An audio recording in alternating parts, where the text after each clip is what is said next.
લક્ષ્ય ન્યૂઝ, એક નજર, એક લક્ષ્ય. સુરેન્દ્રનગર જિલ્લામાં ભારે વરસાદથી જનજીવન બન્યું પ્રભાવિત. નાના ગોરૈયા ગામમાં યુરિયા ખાતર ભરેલું ગોડાઉન વરસાદથી તૂટ્યું.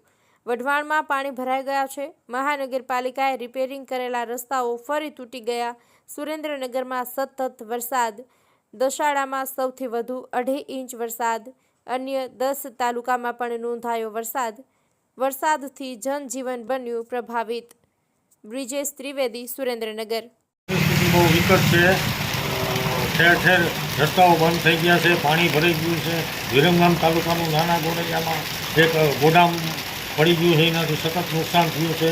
ને ચોટીલા તાલુકામાં ફૂલ વરસાદ થયો છે. ખાયલા તાલુકામાં પણ વરસાદ થયો છે. વઢવાણની હાલની પરિસ્થિતિ, વઢવાણથી પાણી ખૂબ ભરાણા છે ને પબ્લિક બહુ ત્રાહીમામ છે. રોડ રસ્તા ધોવાઈ ગયા છે, શું કહેશો? રોડ રસ્તા સતત ધોવાણા છે. કાલનો વરસાદ રાતનો 10 વાગ્યાનો ચાલુ છે, સતત પાણી પડે છે. કેવી હાલત છે રોડ રસ્તાની? રોડ રસ્તાની બહુ ખરાબ હાલત છે. હાલમાં રસ્તા 2 દિવસ પહેલાં જરાક રિપેરિંગ થયા હતા, છતાં પાણીના હિસાબે બધા સતત રસ્તા ધોવાઈ ગયા.